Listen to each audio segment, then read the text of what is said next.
살아계신 주님이십니다. 어제나 오늘이나 영원토록 동일하신 주님이십니다. 사랑하는 자들을 먹이시고 치료하시고 일으켜 세우시고 정말로 천국으로 인도하시는 주의 놀라우신 인도하심과 구원하심과 그리고 복주심이 오늘 이 시간 우리 가운데 충만한 줄 믿습니다. 믿음으로 영접하셔서 누리시고 주께로 더 가까이 가므로 사랑이 감사가 더 깊어지는 오늘 또 사랑하는 성도 여러분들 되시기를 주의 이름으로 축원합니다. 오늘 우리가 읽은 말씀 스가랴서 7장 1절부터 14절 말씀을 본문으로 아름다운 땅이 아름다우려면이라는 제목으로 말씀을 나눌 겁니다. 아름다운 땅이 아름다우려면입니다. 스가랴 환상 다 끝난 거 아닌가요? 환상은 끝났고요. 이제 더 전할 말씀이 있습니다. 오늘 우리가 읽은 본문은 질문으로 시작합니다. 베델 사람들이요. 베델에 사는 사람들이요. 예루살렘에서 북쪽으로 한 20km, 30km 떨어진 곳에 베델이라고 있습니다. 아주 유명한 곳이에요. 야곱이 자기 외삼촌네 집으로 도망갈 때 그 황량한 땅에서 돌베개 삼아서 잘 때 거기 하늘이 열렸던 땅입니다. 그래서 야곱이 거기 이름을 베델, 루스라는 곳을요 베델이라고 이름을 바꿨어요. 하나님의 집이죠. 광야인 줄 알았어요. 아무도 없는 줄 알았어요. 근데 알고 보니 여기가 하나님이 거하시는 하나님의 집이에요. 그러니 야곱은 그곳을 베델이라고 이름합니다. 그러니 오래전서부터요 어쩌면 조금은 종교적인 동네고요. 그리고 또 하나님을 신실하게 섬기는 사람들이 살았던 곳이 베델이었을 겁니다. 베델의 사람들이 예루살렘으로 사람을 보냅니다. 보내서 물어요. 제사장들에게 묻고 선지자들에게 묻습니다. 묻는 질문이 이렇습니다. 우리가 여러 해 동안에 행한 대로 5월간에 울며 재개하리까? 울며 재개한다는 거죠. 운다는 얘기예요. 재개라는 건 자기를 살피고 뭔가 좀 더 구별하고 근신한다는 겁니다. 울며 자기를 살피는 일, 이거는 늘 금식과 연관되어 있습니다. 5절에도 보면 5월과 7월의 금식이라고 그래요. 베델 사람들이 와서 묻는 건 그거죠. 5월에 하던 금식, 5월이면 하던 그 금식을 계속 해야 합니다. 올해도 계속 해야 합니까? 앞으로도 계속 해야 합니까? 그 금식을 묻습니다. 오늘 이 말씀이 우리에게 중요한 이유는요, 우리도 지금 물어야 되는 시간에 왔기 때문입니다. 이 사람들이 금식을 계속 합니까? 라고 묻는 건요, 뭔가 변했기 때문이에요. 오늘 본문 1절에 보시면 다리오 왕 4년 9월입니다. 다리오 왕 4년? 우리가 환상을 얘기했을 때는 다리오 왕 2년이었습니다. 그러니까 시간이 얼마가 지났어요? 2년이 지났어요. 성전이 완성된 건 다리오 왕 6년입니다. 4년 동안 지어요. 지금은 딱 그 한중간 4년째쯤 될 때입니다. 그러니 더 이상 예루살렘 그리고 성전이 있던 터는 황무하지 않아요. 전에는 폐허였고 아무것도 없었습니다. 그런데 이제 짓기 시작한 지 2년이나 됐으니 어느 정도 갖춰졌을 겁니다. 베델 사람들이 5월마다 금식하면서 울었어요. 왜 울었냐면요, 이유가 분명합니다. 이 사람들의 성전이 무너졌기 때문에 울었어요. 성전이 무너진 달이 5월입니다. 바벨론이 예루살렘을 쫙 포위를 해요. 포위한 게 10월이에요. 나중에 8장 19절에 가면 10월에 금식이 나옵니다. 그래서 이 사람들은 10월에 금식합니다. 70년 동안 그랬어요. 무너진 예루살렘 그리고 무너진 성전, 그것들을 보면서 10월에 금식하는 이유는 그때부터 바벨론의 포위가 시작됐기 때문이에요. 그때부터 1년 6개월 동안 꼼짝 못하고 갇혀서요, 사람들은 정말로 상상할 수 없는 그 잔인함, 슬픔, 아픔, 그것들을 겪어야 했습니다. 정말로 어려우면 이것저것 잡아먹기 시작하고, 예레미야서를 보면 왜 싸우는 거죠? 왜 네 아들은 잡아먹고 내 아들 안 잡아먹냐 식으로. 너무 배고프니까 아이를 잡아먹기 시작해요. 한 번에 다 잡아먹을 수는 없죠. 제비 뽑아서 니네 집 아이 잡아먹었는데 이제 니네 집 아이 될 때 되는데 왜 그거 안 됐냐고 그렇게 따지는, 말도 안 되는 슬픔, 말도 안 되는 그 인생의 잔인함이 예루살렘에 가득합니다. 그러니 10월은 울어야 되는 때예요. 우리가 그렇게 갇혀서 1년 반을 고생한 10월입니다. 4월에 울어요. 왜 4월에 웁니까? 4월은 예루살렘 성벽이 무너지기 시작한 날이에요. 구멍이 뚫렸어요. 드디어 적들이 예루살렘 성으로 들어오기 시작한 게 4월입니다. 4월에 되면 잔인한 살육이 시작되는 거예요. 곳곳에 다니면서 바벨론 군사들이 예루살렘에 거하던 여러 여인들을 잡아가고 아이들 패대기치고 사람들을 죽이고 끌고 가고 온갖 모욕 그리고 약탈이 시작된 게 4월입니다. 예루살렘 성이 뚫려요. 그러니 4월은 울어야 돼요. 4월은 애통합니다. 5월은 왜요? 5월은 느부사라단 바벨론의 그 장군이요 몽땅 다 무너뜨렸어요. 사람만 죽인 게 아니라 예루살렘 성벽을 몽땅 다 헐어버리고요. 그리고 여호와의 성전, 그 성전을 남김없이 불태운 게 5월입니다. 4월부터 5월까지 한 달간의 살육, 약탈, 파괴, 그리고 5월에 모든 것들이 무너져요. 5월에 옵니다. 7월에는 왜 울어요? 그날야라는 총독을, 그러니 바벨론이 세웠어요. 왕은 잡아가고 총독을 세웠는데 이 총독이 예레미야에게 잘해줍니다. 그러니까 사람들이 예레미야의 말이 싫어요. 그러니 총독 그날야를 잡아다 죽입니다. 암살을 해요. 그러니 바벨론이 가만히 있을 리가 있습니까? 자기들의 총독, 보낸 총독을 죽였는데, 그러니 또 바벨론에 아주 어마어마한 파괴가, 그리고 또 살육이 그때 있었습니다. 그러니 7월에도 우는 거예요. 1년이 12달인데 4달을 옵니다. 한 달 내내 금식하고 울진 않았을 거예요. 하지만 10월, 4월, 5월, 7월 달마다 바벨론에 있는 사람들은 금식하기 어려웠을지 모르지만 그 유대 땅에 있었던 사람들, 베델에 있었던 사람들은 70년 동안 어쩌면 예루살렘 그 무너진 성벽터에 가서 하나님 앞에서 울죠. 하나님 앞에 웁니다. 이스라엘이 어느 정도 유대인들이 힘이 있는 이유는 그런 이유예요. 이 사람들은 자기들이 망한 날들을요 절대로 잊지 않습니다. 기억해요. 그리고 하나님 앞에 나가서 울고 매달리는 사람들이 이 사람들이에요. 베델 사람들이 가서 묻죠. 5월, 이 5월에도 가야 됩니까? 이제 성전은 어느 정도 지어졌는데 이제 그만해야 되는 건 아닌가요? 묻습니다. 이건 성전이 한 반쯤 지어졌기 때문에가 아니라, 그것뿐만이 아니라요, 70년이라는 말에 주목하셔야 돼요. 다리오 왕 4년이면 기원전 518년입니다. 518년. 예루살렘 성전이 몽땅 무너진 게 기원전 587년. 몇 년이 된 거예요? 70년이 되는 때입니다. 예레미야를 통해서 하나님이 얘기하셨어요. 70년. 포로로 잡혀가는 시간은 70년이다. 70년이 지나면 이제 영광의 날이 시작될 거다라고 약속을 하셨는데 베델 사람들이 기억하는 겁니다. 이제 70년이 되었어요. 포로의 시간이 끝났어요. 이제는 그럼 영광의 날이 왔는데 우리는 더 이상 이제 눈물 흘리고 애통하고 금식해야 될 필요는 없는 건가요? 제사장과 그리고 선지자들에게 이 질문을 합니다. 이 질문은 우리도 조금은 비슷합니다. 왜? 우리에게도 예수 그리스도 놀라우신 주님이 십자가 지시고 부활하셨어요. 우리를 위해서 모든 싸움들, 구원을 위한 모든 조건들, 그 모든 것들을 다 완성해 놓으셨어요. 이제 영광의 주님이 다스리십니다. 이제는 포로의 시간이 아니에요. 이제는 주님이 다스리시는 시간이에요. 주님이 다스리시는 시간인데 우리는 애통해야 합니까? 우리는 금식해야 합니까? 그 질문입니다. 신약에도 그런 질문하죠. 사람들이 예수님에게 와서 물어봐요. 왜 당신의 제자들은 금식 안 합니까? 우리는 금식하는데. 예수님이 그러셔요. 지금은 금식할 때 아니지. 지금 신랑이랑 함께 하니 지금은 잔치할 때요. 이제 신랑이 없을 때가 올 거예요. 그때 되면 너희들 애통하고 울면 된다고. 금식, 슬픔, 애통의 문제는 예수 믿는 사람들, 우리에게도 물어야 되는 질문입니다. 여러분들은 어떠세요? 여러분들 지금 애통해야 되는 때입니까? 금식해야 되는 때입니까? 금식은 이제 그만해도 됩니까? 게다가 지난주는 부활주일이었는데 부활의 주님이 이 땅을 다스리셔요. 살아계셔. 그러니 이제 우리는 애통하고 금식하지 않아도 되는 것 아닌가? 우리는 어떻게 신앙생활을 해야 됩니까? 우리의 소위 말하는 종교적인 예식 내지는 방식은 어때야 됩니까? 거기에 대해서 묻고 싶어요. 아무리 물어봐야 이런 거에 대해서 대답해 주지 않을 거라고 생각하지 마세요. 대답하십니다. 대답을 하시는데 어떻게 대답하는지 아세요? 어마어마하게 길게 대답하십니다. 베델 사람들은 간단하게 물어봤어요. 5월에 금식을 할까요 말까요? 그러니까 OX죠. Yes 아니면 No 이렇게 대답해 주시면 되는데 여호와 하나님 주님께서는요 여기에 대해서 길게 대답을 하십니다. 얼마나 길게? 8장까지 쭉 이어지는 대답입니다. 대답은 4개의 덩어리로 되어 있어요. 4개의 덩어리를 나누는 표시는 여호와의 말씀이 스가랴에게 임하니라 내지는 여호와의 말씀이 내게 임하니라, 여호와의 말씀이 임했다는 표시입니다. 7장 4절에 그리고 7장 8절에 8장 1절에 그리고 8장 18절에 그 말씀이 한 번씩 나와요. 4덩어리나 얘기하십니다. 왜 이렇게 길게 말씀하십니까? 말씀하실 바가 있기 때문이에요.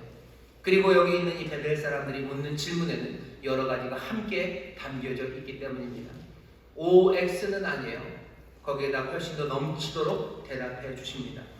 우리가 구하는 것에 넘치도록 주시는 주님이셔요. 그러니 여러분들 구하는 주님이 우리가 구할 때 넘치도록 주실 때 사실 너무 즐거운 건 아니에요. 그죠? 그냥 OX만 대답해 주시면 되는데 이렇게 긴 이야기를 하십니다. 하지만 주께서 이 중요한 질문에 우리에게 대답해 주시는 이 말씀에 우리 모두가 다 함께 귀 기울이면서요, 정말로 소망의 약속 온전히 이루어진 70년이 지났지만 우리의 신앙은 어때야 되는지, 여전히 다리오 왕이 다스리고 여전히 바벨론식의 기슬레라는 그 달의 이름을 쓰는, 예수 그리스도 몽땅 다 다스린다고 하셨지만 부활하신 주님이 다스리시지만 여전히 이 땅에는 다리오 왕과 기슬레라는 그 문화와 생생하게 공중 권세 잡은 자들이 여전히 있는 세상에서 우리는 기뻐합니까? 슬퍼합니까? 우리는 어떻게 신앙생활합니까? 거기에 대한 답을 여러분들 하나하나 들어가기 시작하며 주님이 기뻐하시는, 또 주님이 받으시는 그런 삶, 그런 예배자들이 되시기를 주의 이름으로 축원합니다.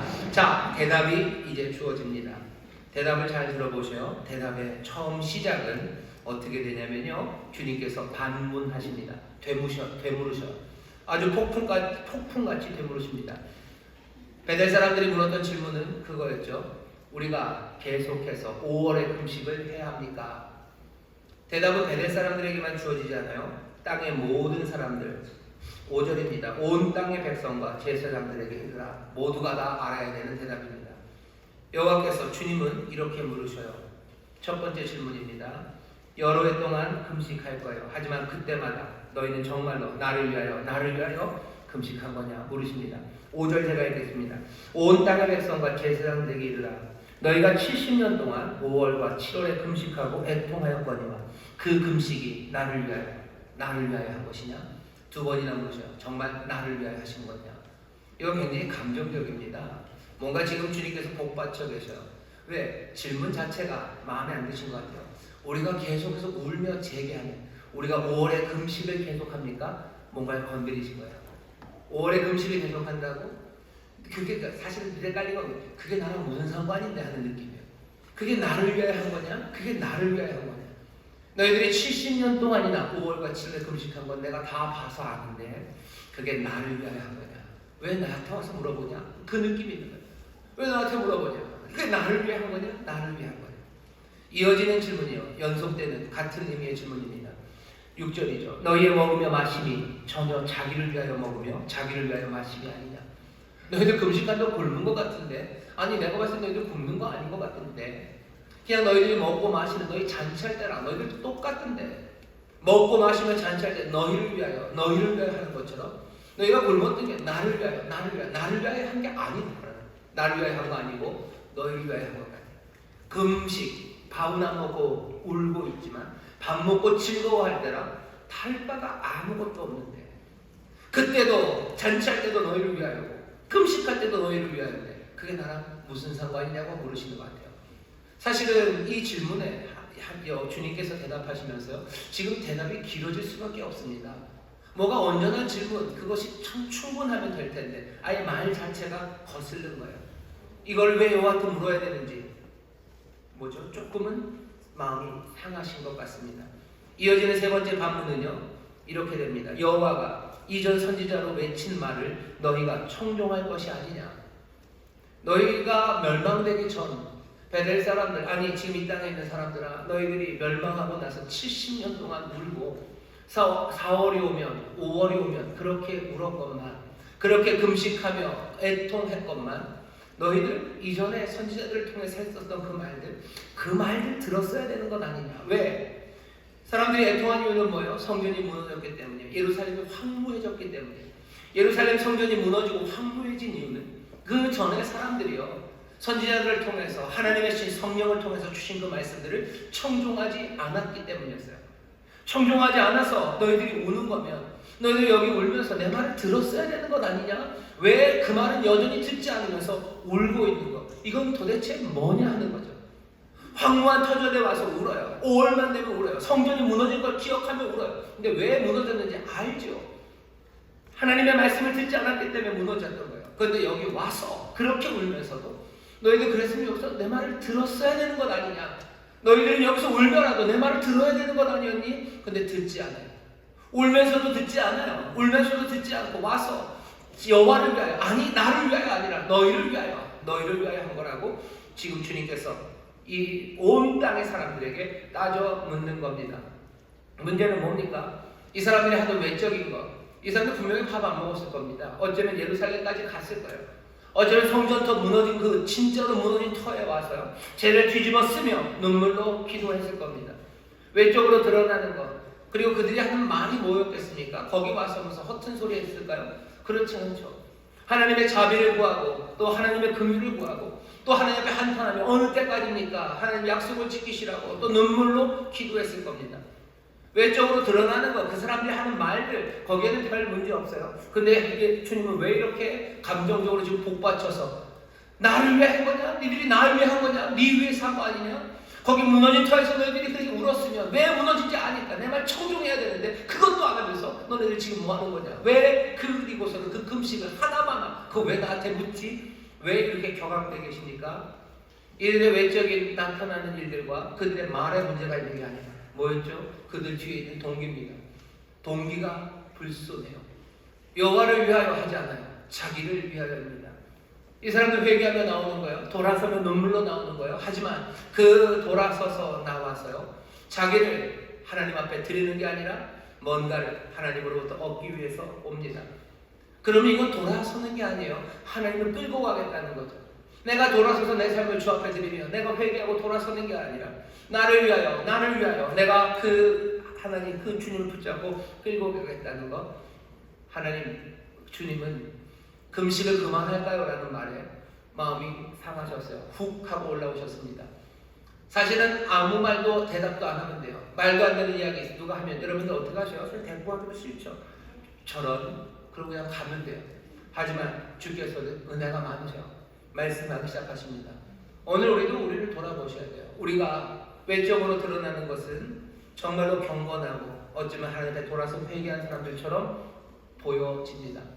주일날 여러분들 어디 딴 데 가지 않으셨어요? 여기 오신 거예요. 하나님의 일이라고 하면 헌신하며 나갑니다. 때로는 눈물 흘리며 주 앞에 기도해요. 여러분들의 입에서 나오는 말들이 선한 말들 나오죠. 하나님의 은혜를 구하고 하나님께 헌신하는 것에 대한 다짐들, 잘못한 것에 대한 용서를 구하는 말들, 온갖 것들이 다 나와요. 하지만 물으시는 거예요. 그 마음의 동기. 그게 나를 위하여냐 아니면 너희를 위하여냐? 나를 위하여?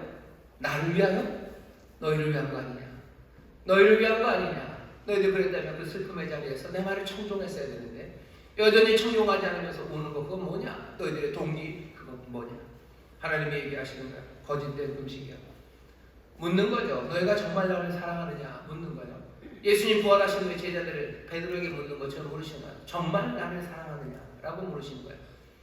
우리가 사랑한다만 해요. 사랑의 몸짓을 합니다. 예수님 물으시는 거예요. 정말 나를 사랑하느냐? 사랑한다는 그 얘기가 정말로 나를 위하여? 나를 위하여? 아니면 너를 위하여? 너를 위하여? 이게 뭐냐? 라고 물으시는 겁니다. 가짜 금식, 가짜 사랑, 그것들 말고 하나님이 정말로 바라시고 주님이 바라시는 금식은 뭡니까? 주님께서 그 금식을 알려주셔요. 금식을 그만합니까? 아니 너희들이 했던 금식은 가짜인 것 같은데 진짜 금식이 뭔 줄 아냐? 진짜 금식을 가르치죠. 묻는 말에 대답하지 않으시는 것 같아요. 하지만 주님은 지금 묻는 사람에게 정말로 선한 것을 주고 계시는 겁니다. 우리가 주께 물을 때 주의 대답이 아닌 것 같을 때가 많아요. 하지만 주는 우리를 사랑해서 주시는 말씀입니다. 오늘도 마찬가지예요. 여러분들이 듣고 싶은 말이 좀 있어서 여기 오셨는지 몰라요. 근데 목사라는 사람이 왜 내가 듣고 싶은 말은 얘기 안 하고 딴 얘기만 합니까? 딴 얘기 하는 거 아니에요. 오늘 이 시간 분명히 성령님 함께 하셔서요. 여기서 선포되는 말들이 정말로 우리에게 생명이 되고 또 우리에게 복이 되는 말씀이 우리에게 전해짐을 여러분들 믿으시기를 주의 이름으로 축원합니다. 그게 잘 맨날 아닌 것 같으면요, 담임 목사님께서 기도해 주시고 주여 우리에게 말씀하여 주시고 깨닫게 하여 주옵소서 기도하셔요. 그 방법밖에 없습니다. 그 말씀에 귀를 기울일 수 있어야 돼요. 바라시는 금식은 뭐죠? 음식을 끊는 게 아니라 죄를 끊는 겁니다. 음식을 끊는 게 아니에요. 금식은 음식을 안 먹는 거죠. 음식만 안 먹으면 됩니까? 왜 금식합니까? 죄를 끊는 거예요. 죄 중에서도 어떤 죄인 줄 아세요? 내 이웃들 내 것을 빼앗고 내 이웃을 학대하는 죄입니다. 왜냐하면 이웃을 학대하고 이웃의 것을 빼앗으려면 힘이 있어야 되기 때문에 그래요. 금식은 에너지를 훅 내려놓습니다. 금식하면 어떻게 힘 빠지죠? 어떤 사람들은 당이 좀 낮으신 분들, 인슐린 분비가 이러신 분들은 한 끼만 안 먹어도 뭐가 휘청휘청 하시고 어려우셔요. 몸이 좀 건강한 사람들이 있죠. 몇 끼 안 먹고 한 며칠 안 먹어도 몸이 아주 기능이 좋아요. 그래서 구석구석에 있는 에너지가 될 만한 것들을 다 싹싹싹싹 끌어 모아서 힘으로 잘 만드시는 분들이 있습니다. 하지만 그런 분들도 마찬가지예요. 계속해서 한 5일, 6일 지나면 사람들의 힘이 점점 떨어져요. 힘이 떨어지면 멈추죠. 멈추는데 뭘 멈추는 것 같으셔? 선한 일을 멈추는 게 아니에요. 사람들은 악한 일을 멈춥니다. 금식이 필요하다는 건, 하나님이 금식을 바라신다는 건 어쩌면 굉장히 슬픈 이야기예요. 우리 안에 늘 선하고 의로움을 향한 거죠. 그게 늘 활기차서 우리에게 에너지만 팍팍 채워지면 우리는 그 길을 향해서 팍팍 달려가는 사람들입니까? 그렇다면 많이 드시고 힘차게 가셔요. 근데 우리는 좀 이상해요. 우리의 힘이 가득해지면요, 우리는 선함과 의로움과 거룩함을 향해 달려가는 게 아니라 묘하게도 악한 것, 그리고 나쁜 짓, 남의 것 빼앗는 것, 학대하는 것, 그리로 달려갑니다. 강제로라도 안식하게 하시는 거예요. 강제로라도 멈추게 하시는 거예요. 나이가 많아지면 그러죠. 공자님 얘기하셔요. 뭐 나이가 70이 되나요? 그럼 종심소욕하여 하여도 불육을 해요. 내가 마음에서 이끌려지는 대로 해도 거슬리는 게 죄, 아니면 규칙 거슬리지를 않아요. 왜? 성자가 돼서요? 아닙니다. 몸에 힘이 없어서요. 몸에 힘이 없어서요. 한 5일쯤, 6일쯤 굶었는데 무슨 뭐 하러 간다 그럴까요? 바람 피러 가는 사람이 있으신가요? 없어요. 내가 한 일주일쯤 굶어 해보려고 되는데 누구 때려주러 가는 사람이 있습니까? 없습니다. 금식 우리를 멈추게 하시는 거예요. 죄를 끊게 하시는 거예요. 그거 멈추고 돌아보라는 거예요. 너 팔팔할 때 어디로 갔나 보라는 거예요. 네 힘 가득할 때 어디로 갔나 보고, 너 지금 멈춰선 이곳에서 이제 다시 가야 할 길, 그 길을 바라보고 돌아서라고 그 금식을 하게 하시는 겁니다. 우리의 동료와 이웃들, 그 사람들 학대하고 빼앗던 것, 그 죄를 끊는 것, 그것이 하나님이 바라시는 금식입니다. 오늘 보면 10절에 보셔요. 이제 다시만 두 번째 말씀이 알려주는 거예요. 과부와 고아와 나그네와 궁핍한 자를 압제하지 말며 남을 해하려 하여 심중에 도모하지 말라. 압제하지 말아라. 악한 일을 도모하지 말아라. 그 대신에 어떻게 하랍니까? 9절입니다. 만군의 여호와가 이미 말하여 이르기를 너희는 진실한 재판을 행하며 피차에 인애와 긍휼을 베풀며. 이미 말해야 돼요. 벌써 말했었다는 거예요. 벌써 말했었다. 공정하게 재판하고 서로 인애와 긍휼을 베풀어라. 과부, 고아, 나그네 이런 사람들 압제하지 말고, 너희들 남 해코지 하고 남의 것 빼앗으려고 심중에 나쁜 모의들 그거 하지 말아라. 그게 하나님께서 바라시는 금식이야. 그거 하지 말아라. 금식이 정말로 여호와를 위한 것, 주님을 위한 것이라면 당연히 우리의 삶의 행동의 변화, 그 변화가 있어야 됩니다. 생각해 보셔요.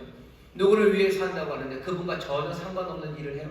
그분은 공의로우셔요. 근데 그분을 위한 일을 한다고 하면서 악하고 야비한 일을 하면서 내가 이걸 그분을 위하여 하는 거라고 말할 수 있습니까? 그럴 수 없죠. 이게 그분 때문에 하는 거라고, 그분을 기리는 행동이라고 그렇게 말할 수 있나요? 우리 주님 여호와께서는 정말로 공의에 대한 열정이 있으신 분이에요. 공의에 대해서 자기의 삶을 헌신하시는 분이셔. 그런 주를 위하여 하는 금식이 어떻게 압제와 그리고 자기 욕심을 채우는 일이 될 수 있겠습니까? 행동에 영향을 주지 않는 회개, 그런 것은 없어요. 우리가 금식하며 돌아선다고 하고 금식하며 애통한다고 하면서 내 행동의 변화가 아무것도 없이 여전히 압제하고 여전히 빼앗고 죄가 끊어지지 않았습니까? 그건 하나님과는 상관없는 겁니다. 하나님께 영광되지 않아요. 하나님이 받으실 만한 것도 되지 않습니다.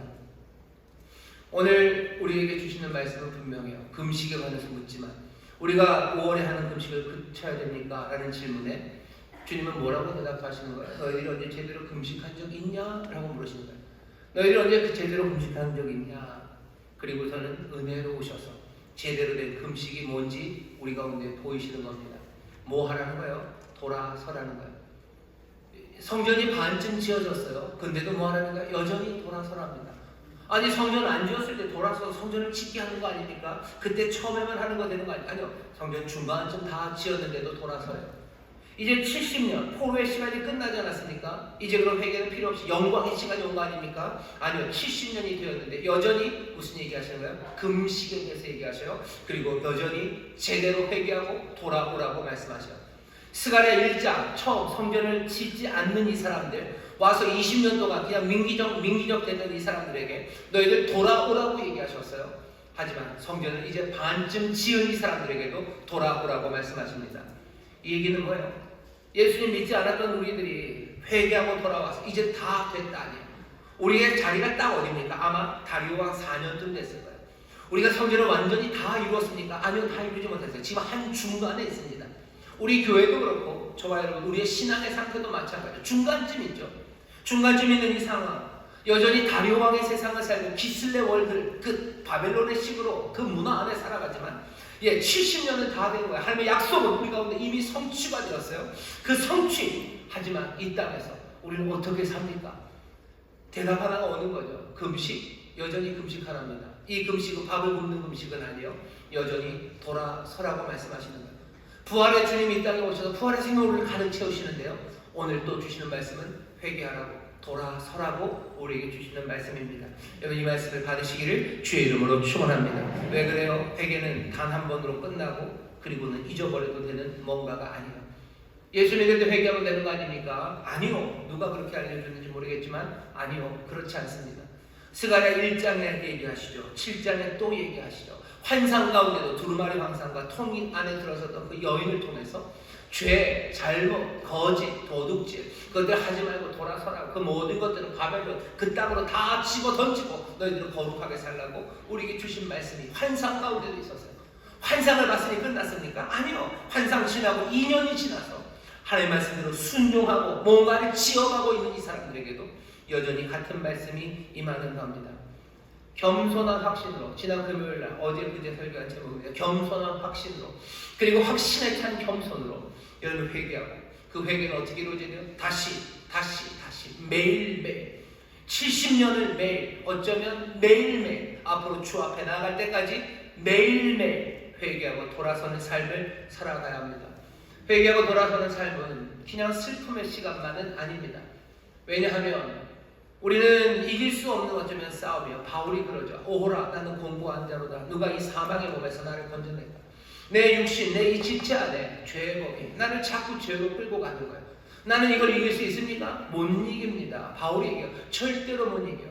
왜? 나의 마음은 선한 일을 하고 싶지만요. 내가 선한 일을 원하지만 난 그걸 못해요. 원하는데도 못하는데, 그리고 그걸 못하게 하는 게 내 몸 안에 있는데, 그리고 내 마음에 있는데 내가 거기서 어떻게 벗어납니까?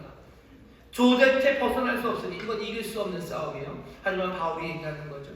하지만 아니요. 감사하리로다. 예수 그리스도 안에서 하나님 앞에 감사할 수 있는 것은 우리가 싸울 수 없고 이길 수 없는 그 싸움을 우리 주님께서 몽땅 다 싸워서 이기셨어요.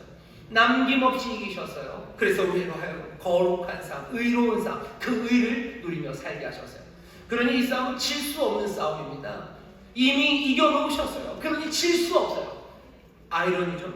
이길 수 없는 싸움인 것 같은데 사실 가만히 보면 이건 질 수 없는 싸움이에요. 그러니 어떻게 해야 됩니까? 믿음으로 어딜 붙잡아야 돼요? 이 질 수 없는 싸움을 붙잡아야 되죠.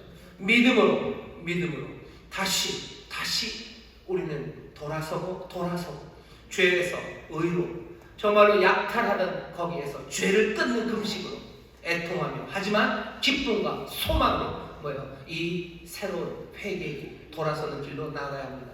그게 우리에게 주시는 말씀. 성전은 반쯤 지어졌어요. 부활의 주님이 세상을 다스려요. 그럼 우리 어떡합니까?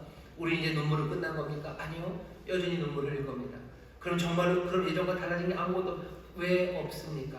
우리는 기쁨으로, 소망으로 우리의 삶 전체를 자꾸 하나님께로 되돌려야 합니다. 회개라는 건 죄 하나, 내가 잘못한 거 하나, 그거를 잘못했다고 말하는 거, 그것만 아니에요. 회개는 돌아서는 겁니다. 내 삶 전체를, 눈만 돌리는 거 아니에요. 고개 돌리는 거 아니에요. 내 삶 전체를 하나님께로 돌려 세워 주님을 따르기 시작하고 주와 함께 걷기 시작하는 겁니다. 그러니 회개는 한 번씩 하는 뭔가가 아니에요. 회개는 삶의 방식입니다. 회개하는 삶이에요. 우리는 회개하는 삶입니다. 우리는 돌아서는 삶이에요. 회개하시는 회개의 영, 성령님이 우리에게 오셔서 우리를 도우시는 거죠. 날마다 보혜사가 오셔서 무슨 가물에 콩나든 내가 잘못한 것 있을 때마다 잘못했습니다 라고 말하게 하시는 것, 그것뿐만이 아니라 날마다 우리를 어떻게 해요? 하나님께로 돌아서게 합니다. 이게 꼭 필요해요. 왠지 아시죠? 우리 안에 그렇게 생각하시면 우리 안에 뭔가 이렇게 당기는 스프링 같은 게 아주 초강력 스프링이 있어요. 이 스프링은 늘 죄를 향해서 딱 당겨져 있습니다. 우리가 하나님께로 돌아서면요, 성령의 도우심으로 우리가 돌아설 수 있어요. 예수 그리스도의 놀라운 보혈의 능력으로 우리가 하나님께로 돌아설 수 있어요. 하지만 이 스프링이 끊어져 있지는 않아요. 여전히 우리 육신 안에 이 죄의 법이 우리를 당기고 있습니다. 그냥 조금만 방심하면 팽 하고 제자리로 돌아와요. 꺾어놔요. 그러면 팡 하고 돌아옵니다. 또 팡 하고 돌아와요.